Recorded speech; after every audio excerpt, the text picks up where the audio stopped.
የዛሬ በጣም ደስ የሚል ቀን ነው። በጣም የተደሰትኩበት ቀንና ያለውን በህይወቴ አንድ ስቴፕ ወደ ላይ ከፍ ያልኩበት ቀን ስለነበረ በጣም ነው ደስ ያለኝ። አሪፍ ነበረ፣ ግን ያ ብዙ ውጣ ወረዶች ነበሩ። ግን አሁን ዛሬ ቀን በጣም ደስ ብሎኛል።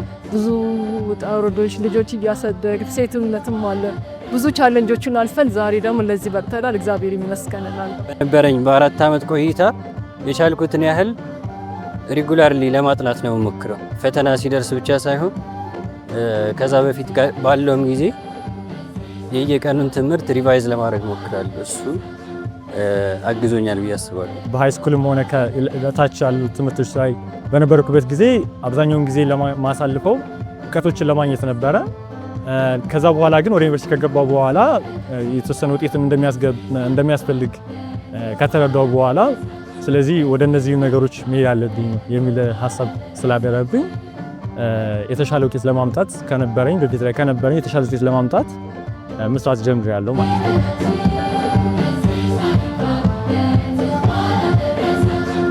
ይሄ ሪፎርም ከተደረገ በኋላ ያለው ለትምህርት የተሰጠው ትኩረት ብዙ ሰዎችን በትምህርት ብቻ ያለውን ችግር ፈቺ የሆነ ዜጋ ለማፍራት ያለው እቅዱ ቁርጠኛ በመሆኑ ካለው ከተላለፈው መልእክትም አሁን ካለው እየተመረቁ ካሉ ተማሪዎችም ብዙ ያየውበትና ብዙ የተደሰትኩበት ስለሆነ ፖለቲካሊ ብቻ አይደለም፣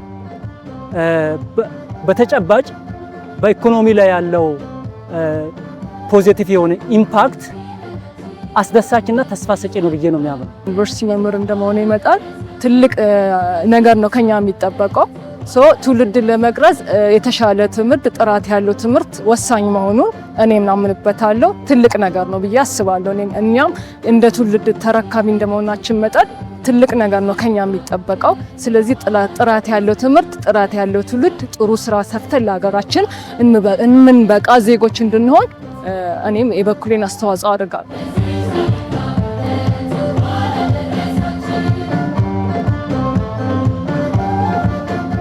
አንደኛ ለትምህርት ፍላጎት እንዲኖራቸው ትምህርቱ ይጠቅመኛል ብለው በቤተሰብ ጫና ሳይሆን ራሳቸው እንጠቀማለን ብለው ትምህርትን መማር ነው ያለባቸው። እና ደግሞ ለእውቀትን መማር ለውጤት ሳይሆን በዋናነት ለእውቀት መማር ውጤቱን ከዛ በኋላ ያመጣዋል። ችግርም ቢሆን የፋይናንስም ቢሆን ብንደክምም ልጆችን ብናሳድግም ከዓላማችን የሚያስቀር ነገር ምንም ነገር እንደሌለ ነው። ለሌሎችም ትምህርት የሚሆነው ነገር ጠንክሮ መስራት መማር እንደሚቻል እና ለሀገራችን ትልቅ ስራ መስራት እንደምንችል ሴትነትም አያግተንም ብዬ ነው የማስበው። አንድና አንድ የምመክረው ነገር የምትወዱትን ነገር ተማሩ። የሌሎች ሀሳቦችን ከመስማታችሁ በፊት ራሳችሁ የምትወዱትን ነገር ፈልጉ። የምትወዱት ነገር ካለ ፈልጉ፣ እሱም ብቻ ተማሩ።